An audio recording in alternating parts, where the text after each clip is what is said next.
Hello and welcome JKSSB supervisor का आज है लेक्चर नंबर 10 और आज के इस लेक्चर में हम आपको एक ही शॉट में स्टेट मैरिज असिस्टेंस स्कीम पढ़ाएंगे। कल जो आपको लेक्चर नंबर 11 मिलेगा वो आपको इसी टॉपिक के ऊपर top most multiple choice questions पे मिलेगा।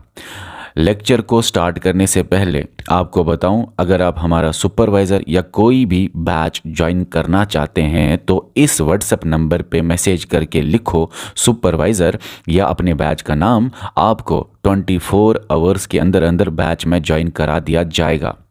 आज हमारा टॉपिक जो है वो है स्टेट मैरिज असिस्टेंस स्कीम। आपको बताऊं, ये टॉपिक बहुत इंपॉर्टेंट है आपके एग्ज़ाम के लिए। इसमें हम देखेंगे कब लॉन्च हुआ, कब इम्प्लीमेंट हुआ, किसने लॉन्च किया, क्या टाइप ऑफ स्कीम है, फंडिंग पैटर्न क्या है और J&K में इस स्कीम को रिस्ट्रक्चर किया गया मार्च 2022 में और लद्दाख यूटी में इस स्कीम को जनवरी 2024 में रिस्ट्रक्चर किया गया। मतलब कुछ इस स्कीम में चेंजेस आई, कुछ स्कीम में अमेंडमेंट्स आई, रिवाइज किए गए गाइडलाइंस। और ये आपको मैं इस टेबल में ये समझाऊंगा कि जब 2015 में ये स्कीम आई तो ऐसी थी, 2022 में J&K यूटी के लिए अब ये चेंजेस हुई और 2024 में लद्दाख यूटी में ये चेंजेस आई। और इसके बाद बहुत सारी और चीज़ें हैं जिसमें खास बात है एलिजिबिलिटी इसकी जो है ये सारा का सारा एलिजिबिलिटी में आता है। उसके बाद मैं आपको ऑब्जेक्टिव्स पढ़ाऊंगा, उसके बाद बेनिफिट्स बताऊंगा क्या है इस स्कीम के और प्रोसेस क्या है। प्रोसेस समझना बड़ा इंपॉर्टेंट है, आपको पूरी चीज़ें समझ में आ जाएगी। और फिर लास्ट में अप्लाई ऑनलाइन कैसे करते हैं और भी बहुत सारी बातें हैं इस लेक्चर में। ये वीडियो आपको एंड तक देखना है ताकि आपको 100% क्लियरिटी आए। कल आपको JKSSB कोई भी क्वेश्चन पूछे, कितना भी डिफ़िकल्ट क्वेश्चन पूछे, जो हमारे स्टूडेंट्स होंगे उनको ये सवाल JKSSB के मुश्किल सवाल बहुत ईजी लगेंगे अगर आप ये लेक्चर एंड तक देखेंगे। और आपको मैं ये भी बताऊं, ये स्कीम को इस स्कीम को शेयर करो, इस वीडियो को शेयर करो, ताकि हो सकता है हमारा ये स्कीम जो है इसका बेनिफिट हमारी कोई बहन ले सके जो इस स्कीम की हकदार है। तो इसको ज़्यादा से ज़्यादा शेयर करो ताकि हमारी उन बहनों तक पहुँचे जो इस स्कीम का बेनिफिट ले सकती हैं। देखो, मोटे मोटे तौर पर मैं आपको पहले इस स्कीम के बारे में दो ही बातें बताऊँगा। ये स्कीम किसके लिए है याद रखना, ये स्कीम J&K की उन पुअर गर्ल्स के लिए है। फिर से बोलूँगा, ये स्कीम J&K की उन पुअर गर्ल्स के लिए हैं जिनकी शादी होने जा रही है।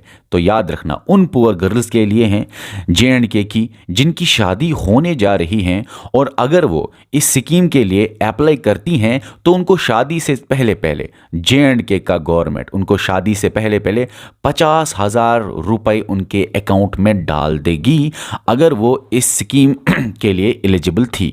अब मैं आपको इस स्कीम के बारे में A to Z समझाऊंगा, तो सुनिए। स्टेट मैरिज असिस्टेंस स्कीम को शॉर्ट में समास भी बोलते हैं, SMS, और कभी कभी इसका दूसरा नाम है J&K state marriage assistance scheme for poor girls, क्योंकि ये स्कीम है ही पुअर गर्ल्स के लिए जिनको शादी पे 50,000 रुपये गवर्नमेंट देता है। कौन सा गवर्नमेंट? J&K का गवर्नमेंट। अच्छा, अब सुनो, अगर आपको JKSSB पूछे ये स्कीम किसने लॉन्च की, तो ये स्कीम सेंट्रल गवर्नमेंट ने लॉन्च नहीं की है, ये स्कीम J&K के ही स्टेट गवर्नमेंट ने लॉन्च की। अच्छा, ये लॉन्च कब हुई? तो ये डेट याद रखना, 2 दिसंबर 2015 को स्टेट मैरिज असिस्टेंस स्कीम समास को लॉन्च किया गया। और किस इंसान ने ये लॉन्च की? चीफ मिनिस्टर उन दिनों थे मुफ्ती मोहम्मद सईद। तो याद रखना, मुफ्ती सईद ने इस स्कीम को लॉन्च किया हुआ है 2015 दिसंबर में। अब इंपॉर्टेंट बात है, क्योंकि बहुत जगहों पे आप 8 दिसंबर देखेंगे, तो यहाँ पे सुन लो, लेक्चर एंड तक देख लो, क्लियरिटी A to Z आ जाएंगी। सुनो, ये स्कीम को इम्प्लीमेंट किया गया, ये स्कीम को लागू कराया गया। लॉन्च करने का मतलब होता है इस स्कीम के बारे में गाइडलाइंस निकालना, प्रोविजंस निकालना, इसके अंदर जितने भी पॉइंट्स हैं वो सारे निकालना। लॉन्च हो गई, लेकिन ये स्कीम को J&K के डिस्ट्रिक्ट्स के ऊपर लागू कराना, J&K के डिस्ट्रिक्ट्स में इम्प्लीमेंट कराना, वो इम्प्लीमेंट कब हुआ? ये स्कीम कुछ ही दिन बाद, लॉन्च के कुछ ही दिन बाद 2015 8 दिसंबर को इम्प्लीमेंट कराया गया बाय J&K गवर्नमेंट का सोशल वेलफेयर डिपार्टमेंट। अगर सवाल आए इम्प्लीमेंट ये किस डेट पे हुआ, तो ये इम्प्लीमेंट किसने किया? J&K गवर्नमेंट के कौन से डिपार्टमेंट ने? सोशल वेलफेयर डिपार्टमेंट, इतना याद रखना। तो हम कह सकते हैं, देखो ना, दिसंबर 2015 में ये स्कीम आई भी और लागू जेएंडके के ऊपर भी हुई। अब अगर सवाल आए, आप बताइए ये कौन से टाइप ऑफ स्कीम है? क्या ये सेंट्रल स्कीम है? नहीं। क्या ये सेंट्रली स्पॉन्सर्ड स्कीम है? नहीं। क्या ये स्टेट स्कीम है? हाँ जी, ये स्टेट की स्कीम है। या कभी आप देखेंगे स्टेट स्पॉन्सर्ड स्कीम है, तो ठीक है ना, ये स्टेट की स्कीम है शॉर्ट में। अब इसके बाद आप जान लो कि पैसा कौन देगा इस स्कीम के लिए। पैसा कौन देगा, फंडिंग पैटर्न क्या है? 100% पैसा, पूरा का पूरा पैसा इस स्कीम के लिए कौन देता है? सेंट्रल गवर्नमेंट नहीं, सेंट्रल फंड नहीं है, सेंट्रल गवर्नमेंट नहीं देता, स्टेट गवर्नमेंट देता है। तो 100% स्टेट गवर्नमेंट फंडिंग करता है। और मैंने आपको लाडली बेटी स्कीम में वैसे ये बोला था, स्टेट स्कीम का मतलब ही होता है जब स्टेट 100% पैसा दे, 100% फंडिंग करे। सेंट्रल स्कीम का मतलब ही होता है जब सेंटर ही सारा पैसा दे। और सेंट्रली स्पॉन्सर्ड स्कीम का मतलब होता है जब स्टेट आधा पैसा दे और सेंट्रल भी आधा पैसा दे। जब दोनों पैसा देंगे वो होगा सेंट्रली स्पॉन्सर्ड स्कीम। लेकिन समास है स्टेट स्कीम, मतलब पैसा जेएंडके स्टेट ही देगा। ओके, आज है यूटी तो जेएंडके यूटी ही पूरा पैसा देगा। अब सुनो, याद रखना, मार्च 2022 में हमारा जो ये 2015 वाला दिसंबर 2015 समास था, स्टेट मैरिज असिस्टेंस स्कीम, उसमें चेंजेस आई, उसमें रिवाइज्ड गाइडलाइंस आए, उसमें रीस्ट्रक्चर किया गया। रीस्ट्रक्चर मतलब उसको स्ट्रक्चर को चेंज किया गया, उसके अंदर जो पॉइंट्स थे, प्रोविजंस थे, गाइडलाइंस थे, उनको थोड़ा सा चेंज किया गया, रीस्ट्रक्चर किया गया। और जेएंडके यूटी के एलजी मनोज सिन्हा की लीडरशिप के अंडर ये हुआ, क्योंकि कोई चीफ मिनिस्टर नहीं था, तो एलजी ही है अभी यहाँ पे। तो सुन लीजिए, समझ लीजिए, अगर ये सवाल आए जेएंडके यूटी में कब समास रिस्ट्रक्चर हुआ या कब समास में अमेंडमेंट आई, चेंज आई, कब उसको रिवाइज किया गया, एक ही बात है। तो ज़्यादातर रिस्ट्रक्चर लफ्ज़ इंपॉर्टेंट है। तो समास को रिस्ट्रक्चर किया गया मार्च 2022 में और एलजी मनोज सिन्हा के अंडर। ओके, अगर ये सवाल आए लद्दाख यूटी में कब ये समाज जो है स्टेट मैरिज असिस्टेंस स्कीम, कब इसमें चेंजेस आई, अमेंडमेंट आई, तो याद रखना इसको जनवरी 2024 में समाज को रिस्ट्रक्चर किया गया लद्दाख में। तो लद्दाख में 2024 में चेंजेस आई और जेएंडके यूटी में 2022 में चेंजेस आई। और किसकी लीडरशिप के अंडर लद्दाख के एलजी कौन हैं जब ये स्कीम में चेंजेस आई? बीडी मिश्रा, जो आज के करंट एलजी भी हैं। ठीक है, ओके, अब यहां तक क्लियर है। अब आपको मैं यही समझाऊंगा कि जेएंडके यूटी में क्या क्या चेंजेस आई 2022। पहले क्या था? पहले ये था, अब तो ये नहीं है। अभी जेएंडके में ये है, जेएंडके यूटी में ये चेंजेस आई जो आपके लिए बड़ा इंपॉर्टेंट है। और लद्दाख में भी क्या क्या चेंजेस आई ये भी आपको थोड़ा थोड़ा पता होना चाहिए, क्योंकि स्कीम पहले लद्दाख और जेएंडके के सारे डिस्ट्रिक्ट्स में एप्लीकेबल थी। जब ये स्कीम लॉन्च हुई, इंप्लीमेंट हुई, ये पूरे जेएंडके में इंप्लीमेंट हुई, जिसके अंदर लद्दाख भी आता था, जम्मू भी आता था, कश्मीर भी आता था। अब हम इसको समझते हैं पहले ये स्कीम कैसी थी, तो सुन लीजिए। समास स्टेट मैरिज असिस्टेंस स्कीम 2015 दिसंबर में जब लॉन्च हुई या लागू कराई, इंप्लीमेंट कराई गई, तो क्या था इसमें? और अभी जो समास है जेएंडके यूटी में जब मार्च 2022 में चेंजेस आई इसमें, तो क्या क्या चेंजेस आई ये हमको जानना है। तो पहले हम इन दो को जानते हैं, लद्दाख को हम साइड में करते हैं पहले। तो सुन लीजिए और समझ लीजिए। सबसे पहले जब 2015 में स्कीम आई, मार्च 2022 से पहले यही हाल था। क्या? ऑफलाइन मोड ही चलता था। ऑफलाइन मोड का मतलब अप्लाई अगर स्कीम के लिए करना है तो सोशल वेलफेयर डिपार्टमेंट चल के जाना था, डिस्ट्रिक्ट सोशल वेलफेयर डिपार्टमेंट में जाना था, वहाँ पे फॉर्म भरना था। तो ये ऑफलाइन मोड था। लेकिन अभी 2022 मार्च में क्या हुआ? ऑनलाइन मोड कर दिया गया। अभी क्या होता है? Online application. आप एप्लीकेशन फॉर्म आप घर बैठे भर सकते हो किसी भी ऑनलाइन सेंटर से या घर बैठे, तो आपका फॉर्म ऑटोमेटिकली चला जाएगा, ऑनलाइन मोड में आपका चला जाएगा आपके सोशल नज़दीकी सोशल वेलफेयर डिपार्टमेंट में, ठीक है, या डिस्ट्रिक्ट लेवल के सोशल वेलफेयर डिपार्टमेंट में। अब यहां तक क्लियर है। अब आपको मैं बताऊं दूसरी क्या चेंज आई। तो सबसे पहली चेंज आई मार्च 2022 में, इसको ऑनलाइन कर दिया गया। दूसरी चेंज क्या आई? पहले ये स्कीम का बेनिफिट उसी को मिलता था, उसी घर की बच्ची को मिलता था जिस फैमिली का इनकम 75,000 से कम था एक साल का। 75K का मतलब होता है 1000, ठीक है। 75,000 से कम जो फैमिली पैसा कमाती है एक साल में, उसी की बच्ची को ये बेनिफिट मिलता था, उसी की बच्ची की शादी पे ये बेनिफिट मिलता था।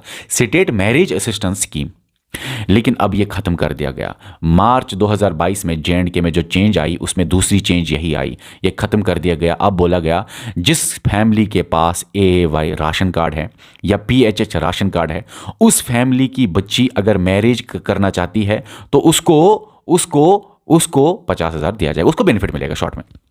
अब सुनो, ए.वाई मतलब अंत्योदय अन्न योजना राशन कार्ड, पीएचएच मतलब priority house hold ration card.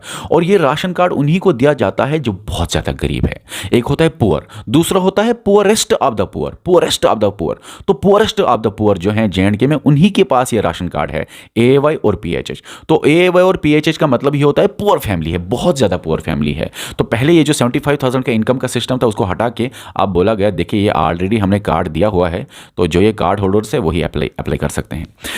तो ये चेंज आई, ये चेंज ऑफलाइन से ऑनलाइन। दूसरी चेंज 75,000 पर मतलब इनकम से A Y card holders, PHH card holders. उसके बाद और क्या चेंज आई, उसके बाद और ये चेंज आई, पहले जो वो बच्ची थी ना जिसको शादी पे मिलता था पैसा, पहले कितना बेनिफिट मिलता था उस लड़की को, शादी पे कितना पैसा मिलता था। पहले उसको 25,000 मिलते थे और 5 ग्राम गोल्ड मिलते थे। 5 ग्राम गोल्ड का वैल्यू उसको खासकर मिलता था, जो लगभग उस बच्ची को लगभग 40,000 पैसा उस बच्ची को मिलता था टोटल में। तो याद आपको ये रखना है कि पहले 2015 में जब ये लॉन्च हुई, 2022 मार्च तक ये चलता था क्या, 25,000 रुपये और 5 ग्राम गोल्ड का वैल्यू, लगभग 5 ग्राम गोल्ड का वैल्यू मतलब 5 ग्राम गोल्ड की कॉस्ट, और लगभग वो 40,000 उसको पैसा मिलता था शादी। और शादी से पहले ये कभी नहीं मिलता था, ये शादी के बाद ही मिलता था। तभी ये प्रोसीजर डाल दिया गया कि डीसी को जल्दी जल्दी ही करना है। अभी बताऊंगा, टेंशन ना लो। वो क्या होता था, शादी के लिए ये थी स्कीम, लेकिन ये देखा गया शादी के 4-5-6 महीने बाद मिलती थी। तभी जाके यहाँ पे डीसी के ऊपर अब प्रेशर है, उसको 14 दिनों के अंदर अंदर काम करना है। बताऊंगा, टेंशन ना लो। उसके बाद और एक बात याद रख लीजिए कि ये जो स्कीम है अभी मार्च 2022 में गाइडलाइंस ये चेंज कर दी गई, इसको हटा के अब बोला गया अब डायरेक्ट आपको 50,000 रुपये मिलेंगे, और ये मैरिज से पहले मिलेंगे, और ये 50,000 रुपये लड़की के अकाउंट में डायरेक्टली डाल दिए जाएंगे। ठीक है ना, आप लड़की के अकाउंट में डायरेक्टली डाल दिए जाएंगे। बहुत सारे ऐसे पॉइंट्स हैं जो अगर क्लियर नहीं होते हैं तो ये जो बाकी है ना इसमें क्लियर हो जाएगा, क्योंकि बहुत सारी ऐसी बातें हैं जो आप आगे भी समझेंगे। तो लेक्चर को जब तक आप एंड तक नहीं देखेंगे तब तक 100% क्लियरिटी नहीं आएगी। हो सकता है कोई बीच में यहाँ पे कन्फ्यूजन रह गया हो, आगे क्लियर हो जाएगी सारी चीज़ें। अब सुनो, तो ये एक प्रोविजन पहले था, हटा दिया गया, अब डायरेक्टली बोला गया 50,000 रुपये मिलेगा। उसके बाद पहले क्या होता था 2015 में, एजुकेशनल क्वालिफिकेशन का कोई सिस्टम ही नहीं था। अभी मार्च 2022 में क्या किया गया, अब बोला गया कि एजुकेशनल क्वालिफिकेशन होनी चाहिए, कम से कम वो लड़की जिसको ये पैसा मिले कम से कम वो 8th पास होनी चाहिए। लेकिन साथ में ये भी बोला गया, देखिए ये एजुकेशनल क्वालिफिकेशन का क्राइटेरिया, ये 8th पास वाली लड़की होना, ये 1 अप्रैल 2000 बाद लागू कर दिया जाएगा। 1 अप्रैल 2025 के बाद लागू कर दिया जाएगा। अभी मार्च 2022, तो 2022 से चलेगा ऐसे ही काम विदाउट एजुकेशनल क्वालिफिकेशन। लेकिन 1 अप्रैल 2025 जो ही पहुंच जाएगा 2025, तो एजुकेशनल क्वालिफिकेशन इंपॉर्टेंट है, 8th पास लड़की होनी चाहिए। ये क्यों कर दिया गया, ये इसलिए कर दिया गया ताकि जो पुअर फैमिलीज है, ए.वाई और पीएचएच कार्ड होल्डर्स मतलब पुअर फैमिलीज, वो क्या करेंगे, कम से कम अपनी बच्चियों को 8th पास तो कराएंगे, बेसिक एजुकेशन तो उनको देंगे, इसी लालच में कि कल उनको पैसा मिलेगा 50,000। क्योंकि आपको मैंने बोला ना 2025 के बाद 8th पास वाली लड़की को ही 50,000 मिलेंगे। तो लोग क्या करेंगे, कम से कम बेसिक एजुकेशन तो बच्चियों को देंगे। इसके साथ साथ मैंने आपको बोला कि यहाँ पे टाइम पे पैसा नहीं मिलता था, स्टेट मैरिज पे ही पैसा मिलना चाहिए। यहाँ पे मैरिज के 5-8-10 महीने बाद भी मिल सकता था। तो यहाँ पे इन्होंने क्या किया, 2022 मार्च में बोला कि डीसी, ये जो डीसी है डिप्टी कमिश्नर, वो क्या करेगा, वो अपनी रिपोर्ट को सबमिट करेगा, वो अपना सैंक्शन लिस्ट सबमिट करेगा। जो लिस्ट है ना, जो लिस्ट है वो लिस्ट, सैंक्शन लिस्ट होता है वो लिस्ट जो सैंक्शन हो गया है, मतलब जो वो लिस्ट है जिनको ये 50,000 पैसा डालेगा सोशल वेलफेयर डिपार्टमेंट। लेकिन जो ये लिस्ट है ये डीसी को करना है सबमिट सोशल वेलफेयर डिपार्टमेंट को, कब, विदिन 14 डेज, फोर्टनाइटली मतलब जब उस डीसी के टेबल पे जब भी कोई केस आए तो 14 दिन के अंदर अंदर उसको पास करना है, उसको सबमिट करना है सोशल वेलफेयर डिपार्टमेंट को।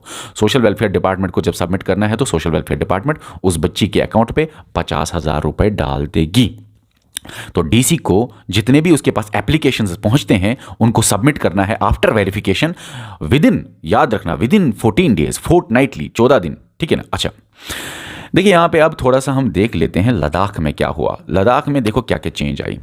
लद्दाख में जो स्टेट मैरिज असिस्टेंस स्कीम है 2024 जनवरी में इसमें अमेंडमेंट्स हुई, चेंजेस आई। क्या क्या, ये भी ऑनलाइन कर दिया गया। पहले ऑफलाइन था ना, पहले ऑफलाइन था। देखो यहाँ ये मसला था और यहाँ से लद्दाख में भी चेंजेस आई।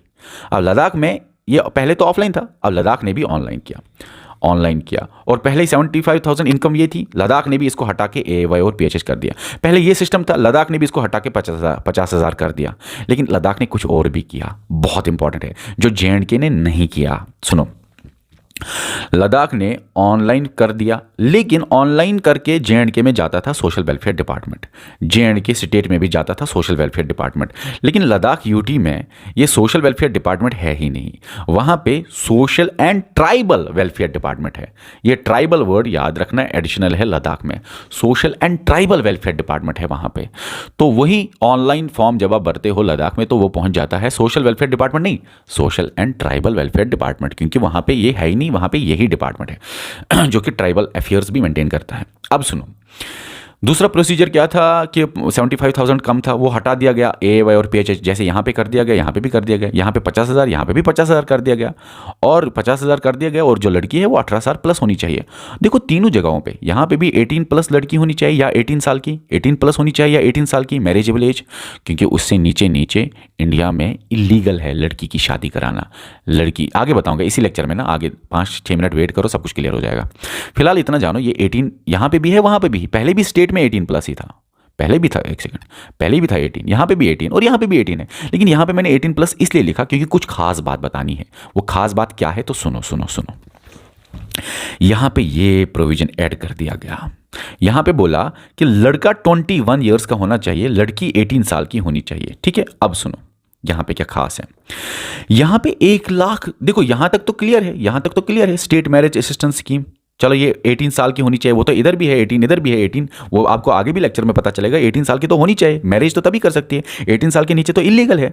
लेकिन इंपॉर्टेंट, ये तो क्लियर है, ये तो क्लियर है, ये तो हो गया। लेकिन इंपॉर्टेंट ये है, ये इंपॉर्टेंट है, ये खास है लद्दाख में जो JNK UT में नहीं आया। ये खास क्या है लद्दाख में, सुन लो समझ लो। लद्दाख में क्या बोला गया, ₹1 लाख भी मिलेगा under state marriage assistance scheme, मगर किसको, PWBD को। मतलब याद रखना, persons with benchmark disability, persons with benchmark disability, वो पर्सनस जो डिसेबल है, जो अपाइज है, जिनका कोई फिजिकल डिसेबिलिटी है, मेंटल डिसेबिलिटी है, दिमाग काम नहीं करता या कोई ऑर्गन काम नहीं करता। तो कहने का मतलब ये है पर्सनस विद बेंचमार्क डिसेबिलिटी। ये बेंचमार्क का पता क्या है, पता है क्या है? डॉक्टर बेंचमार्क तभी देता है जब 40% उसका वो काम ना करता हो। मान लो किसी का दिमाग काम नहीं करता, तो जब 40% कम से कम दिमाग काम नहीं करता तो वही होता है बेंचमार्क डिसेबिलिटी। कहने का मतलब वो बेचारा बहुत ज़्यादा अपाहिज है, कहने का मतलब शॉर्ट में।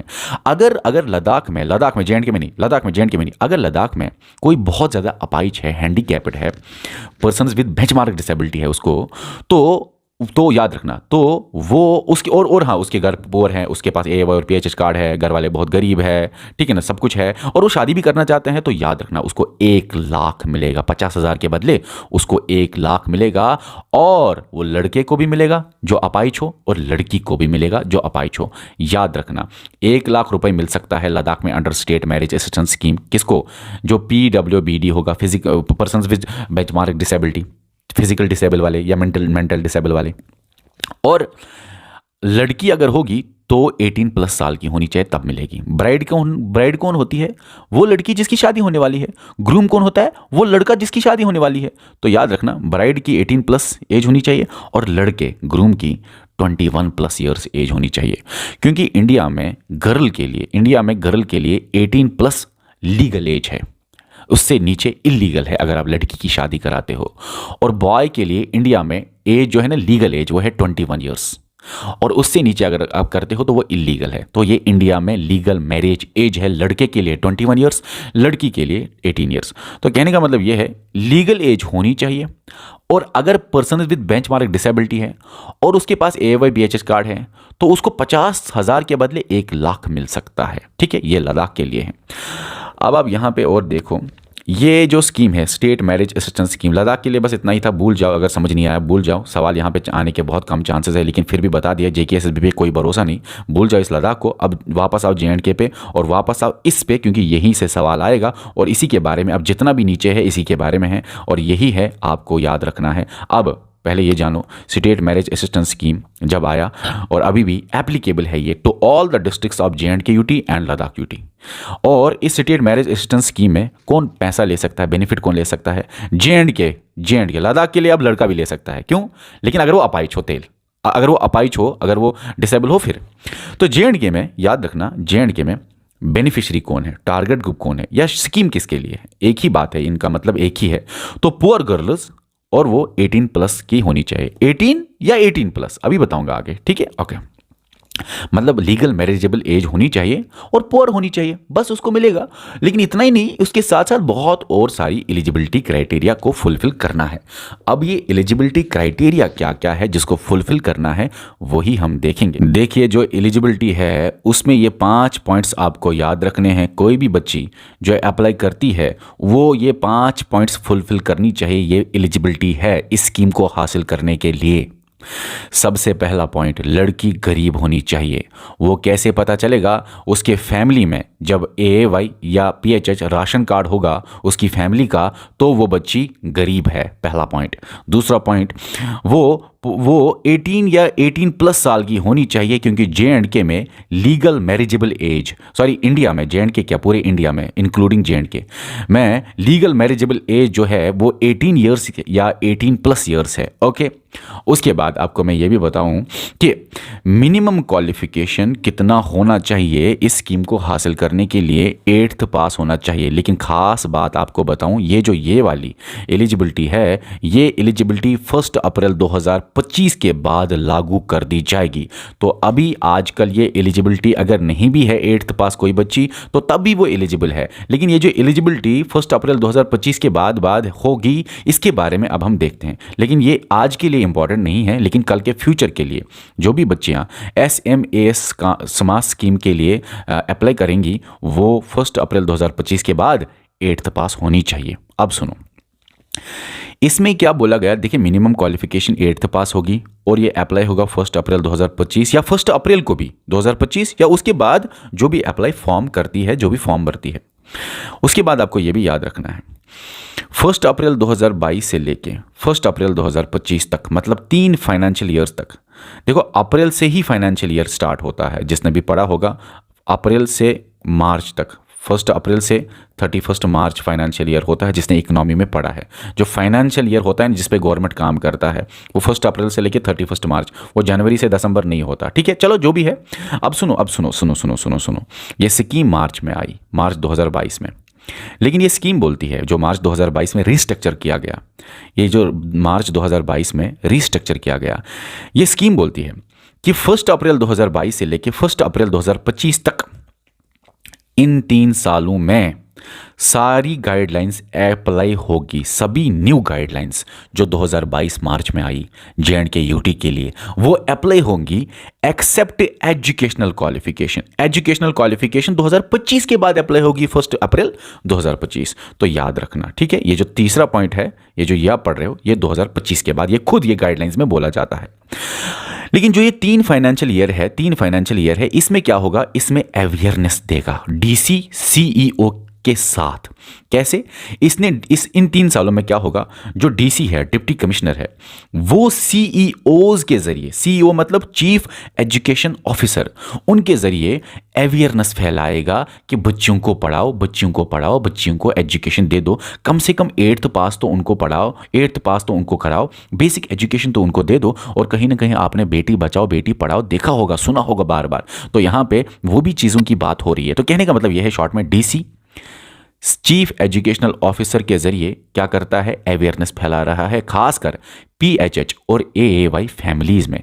PHH और AAY फैमिली पता है कौन सी फैमिली होती है? जो हद से ज्यादा पुअर हो, हद से ज्यादा पुअर।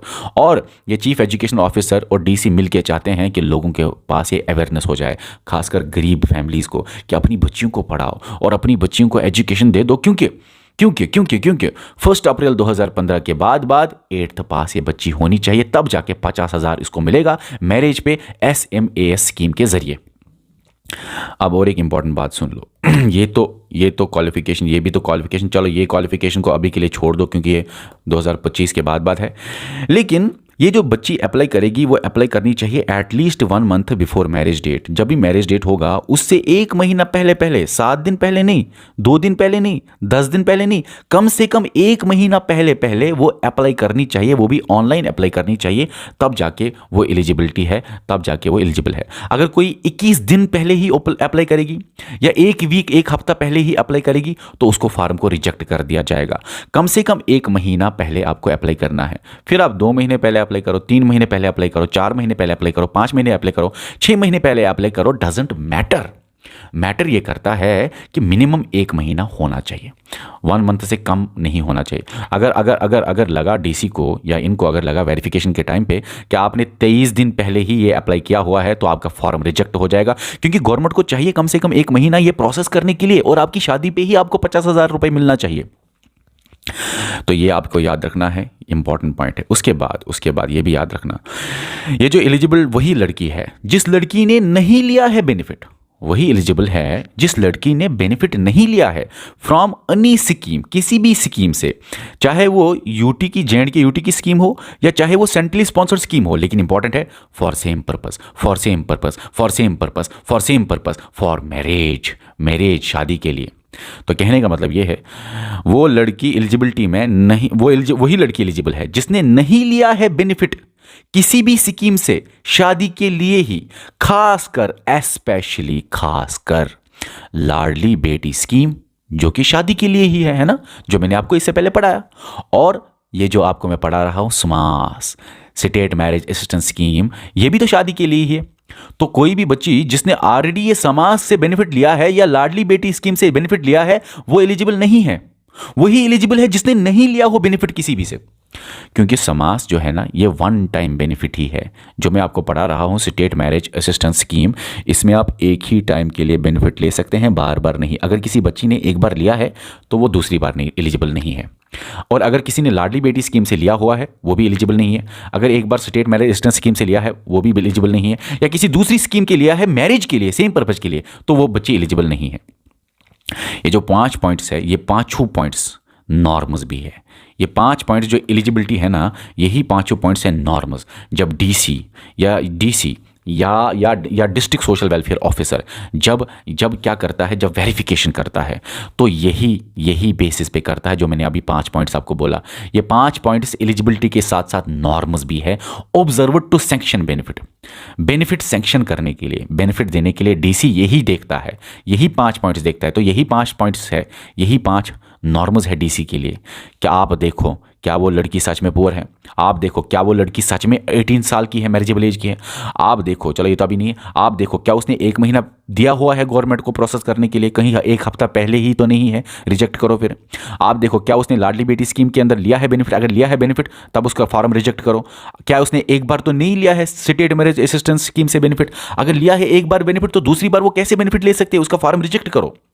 तो यहाँ पे ये डीसी यही चीज़ें देखता है वाइल सैंक्शनिंग बेनिफिट, जो वो सैंक्शन लिस्ट भेजता है सोशल वेलफेयर डिपार्टमेंट के फाइनेंस विंग को, जो मैं आपको नीचे समझाऊंगा A to Z, टेंशन न लो। यहाँ पे बताऊंगा डीसी कैसे करता है, बहुत सारी चीज़ें कवर हो जाएंगी। फिलहाल हम यहाँ तक पहुँचे, अब मैं आपको ऑब्जेक्टिव पढ़ाऊंगा।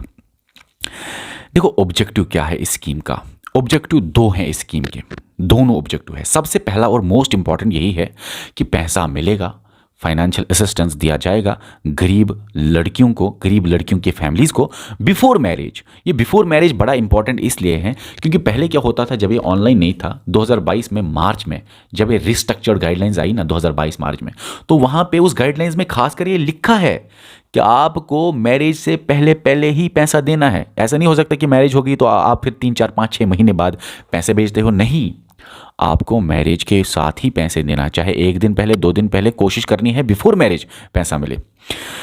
तो या क्या ऑब्जेक्टिव है कि फाइनेंशियल असिस्टेंस मिले पुअर गर्ल्स को बिफोर मैरिज या ऑन मैरिज, ठीक है।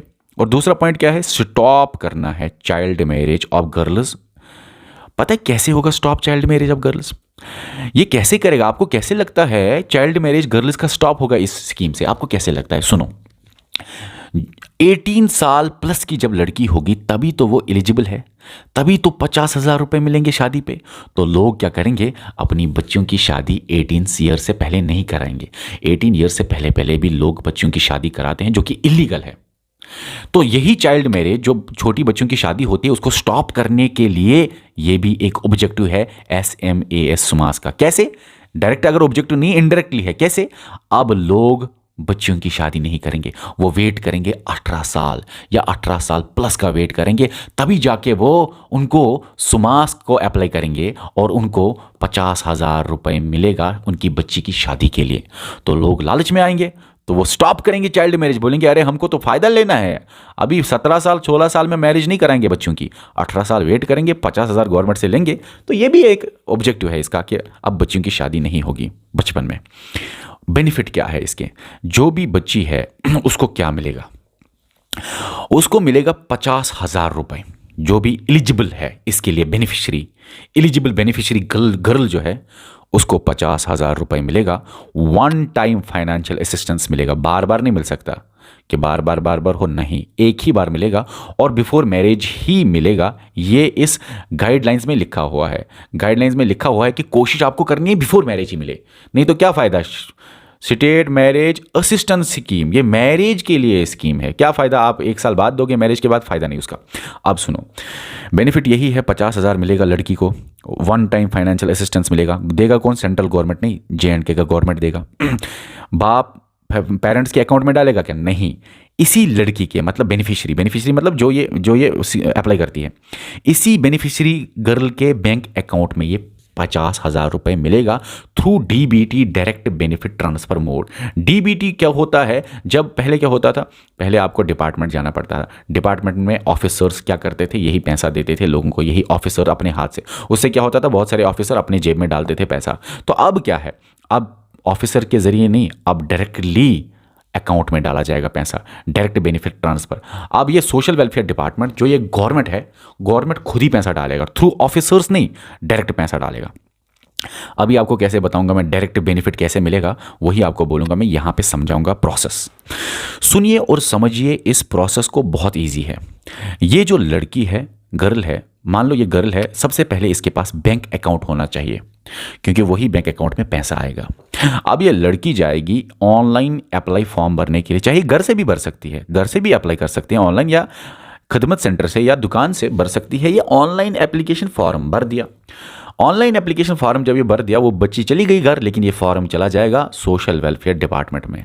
अब सुनिए, सोशल वेलफेयर डिपार्टमेंट में जब ये फॉर्म चला जाएगा, खासकर डिस्ट्रिक्ट सोशल वेलफेयर ऑफिस में ये चला जाएगा, और डिस्ट्रिक्ट सोशल वेलफेयर ऑफिस में डिस्ट्रिक्ट सोशल वेलफेयर ऑफिसर होता है।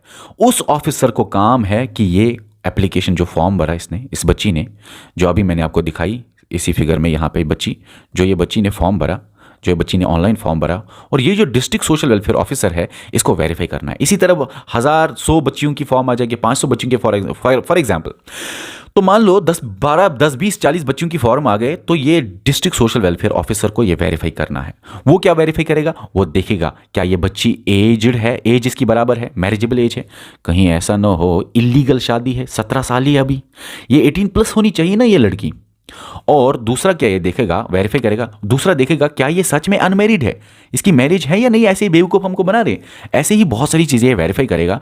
वेरिफिकेशन के बाद ये सबमिट करेगा डिस्ट्रिक्ट कमिश्नर को, डिप्टी कमिश्नर को, सॉरी।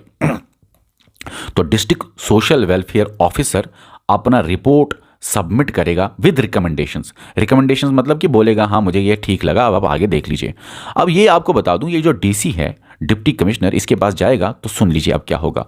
पहले ज़माने में बड़ा लेट होता था, लेकिन डिस्ट्रिक्ट कमिश्नर के ऊपर ये जिम्मेवारी है कि वो सबमिट करे सोशल वेलफेयर डिपार्टमेंट के फाइनेंस विंग को, या वो सबमिट करे सोशल वेलफेयर डिपार्टमेंट के डायरेक्टर फाइनेंस को। फाइनेंस विंग बोलो या डायरेक्टर फाइनेंस को, लेकिन सबमिट करे सैंक्शन लिस्ट वो सबमिट करे 2 हफ्तों के अंदर अंदर, फोर्टनाइट बेसिस। फोर्टनाइट का मतलब होता है 2 हफ्तों के अंदर अंदर, 14 दिन के अंदर अंदर उसको सबमिट करना है वेरिफिकेशन करके। DSWO district social welfare office भी वेरीफाई करेगा, DC डिप्टी कमिश्नर भी वेरीफाई करेगा।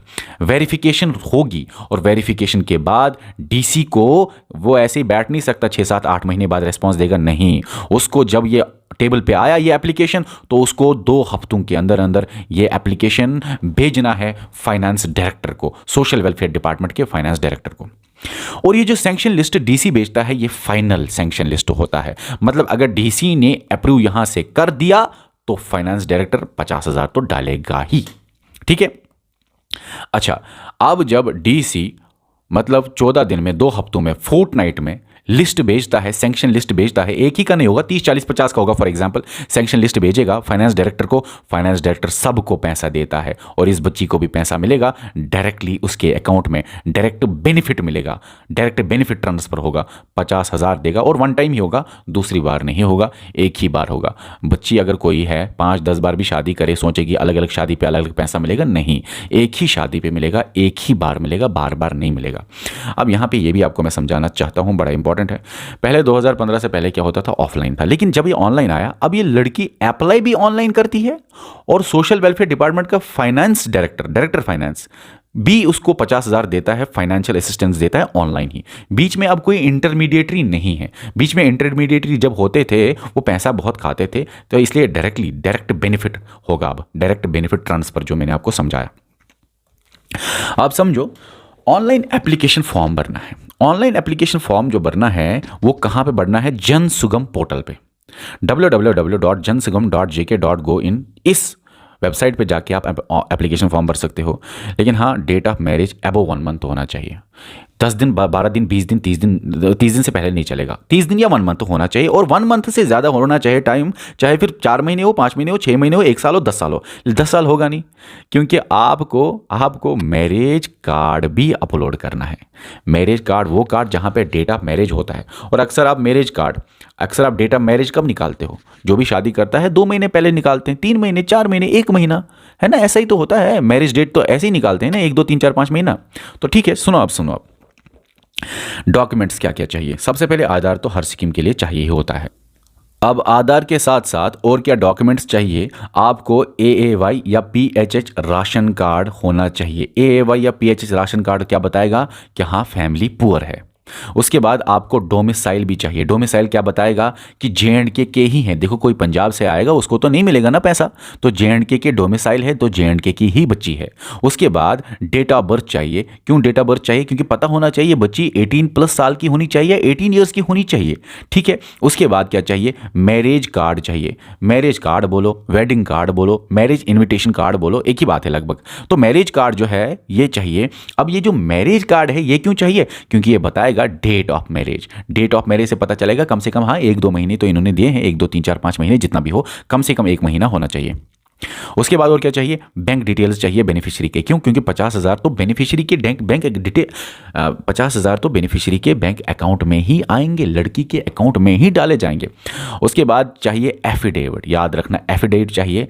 अनमैरिज सर्टिफिकेट का एफिडेविट चाहिए। अनमैरिज सर्टिफिकेट या एफिडेविट चाहिए कि देखिए मैं अभी मैरिड नहीं हूँ, ये सर्टिफिकेट भी चाहिए। उसके बाद याद रखना, ये तो ऑनलाइन के लिए था, लेकिन कुछ चीज़ें अब ऑफलाइन भी सबमिट करनी है। कुछ चीज़ें डिपार्टमेंट में जाके आपको सबमिट करनी होगी ऑनलाइन एप्लीकेशन फॉर्म भरने के बाद।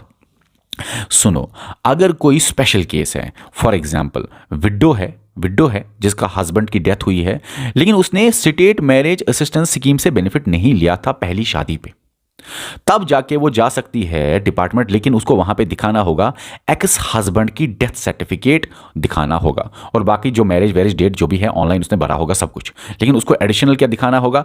एक्स हस्बैंड डेथ सर्टिफिकेट दिखाना होगा कि मेरे हस्बैंड की डेथ सर्टिफिकेट, और फिर दूसरी शादी उसकी जो हो रही होगी उसको 50,000 मिलेगा।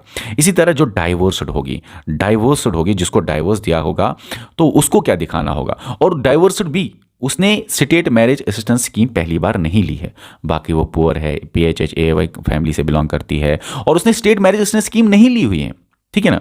तो वो बाकी डॉक्यूमेंट्स तो करेगी सबमिट, लेकिन उसके बाद आपको ये याद रखना है डाइवोर्स्ड के लिए अगर उसने स्टेट मैरिज असिस्टेंस स्कीम नहीं ली थी पहली शादी पे, तो वो क्या करेगी, वो डिपार्टमेंट जाएगी और वो कौन सा डॉक्यूमेंट दिखाएगी, डाइवोर्स डिक्री बाय कोर्ट। जो डाइवोर्स डिक्री कोर्ट देता है ना डॉक्यूमेंट, वो लेके जाएगी, तो हो सकता है उसको बेनिफिट मिले। उसके बाद अब अगर सारी कंडीशंस वो फुलफिल करती है, ठीक थी। अगर उसने फॉर एग्जांपल लिया होगा स्टेट मैरिज असिस्टेंस स्कीम से बेनिफिट, तो उसको दूसरी बार नहीं मिलेगा।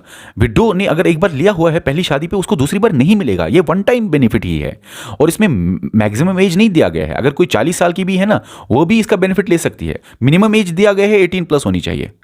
40 साल भी कोई है और वो सारी कंडीशंस फुलफिल करती है, तो वो भी बेनिफिट ले सकती है इस सब का।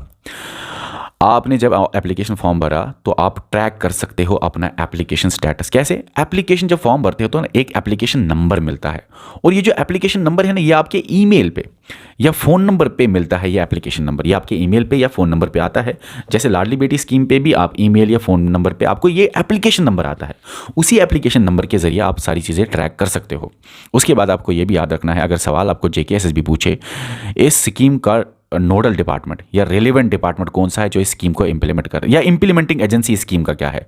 नोडल डिपार्टमेंट इस स्कीम के रिलेटेड, रेलिवेंट डिपार्टमेंट इस स्कीम का, या इंप्लीमेंटिंग एजेंसी या डिपार्टमेंट इस स्कीम का, तो याद रखना JNK UT का सोशल वेलफेयर डिपार्टमेंट है जो इस स्कीम को इंप्लीमेंट करता है। ठीक है, मुझे उम्मीद है कि आपको सारी चीज़ें समझ में आ गई होंगी। जो समझ में नहीं आया वो आप मुझे बताइए। और हाँ, एक इंपॉर्टेंट पॉइंट है जो मैं आपको बताना चाहता हूँ, इसमें लिखा हुआ है 8th पास और इक्विवेलेंट। और इक्विवेलेंट का मतलब होता है कोई ऐसी कोर्स, कोई ऐसा डिप्लोमा जो 8th पास के जैसे है। जैसे कोई कंप्यूटर का डिप्लोमा होता है, कंप्यूटर का 1 साल का या 2 साल का कोर्स होता है, वहां पे उस डिग्री में, उस कोर्स में, उस डिप्लोमा में लिखा होता है ये डिप्लोमा है इक्विवेलेंट टू 8th क्लास, तो लिखा होता है, तो वो वही है उसका मतलब। बाकी मुझे लगता है आपको सारी चीज़ें समझ में आ गई होंगी। अगर कुछ समझ में नहीं आया तो बताना, और बताना ये लेक्चर कैसा लगा, और इस लेक्चर को ज़्यादा से ज़्यादा शेयर करो ताकि ये बाकी लोगों तक पहुंच जाए जो बच्चियां इस स्कीम की बेनिफिट ले सकती हैं। Okay bye.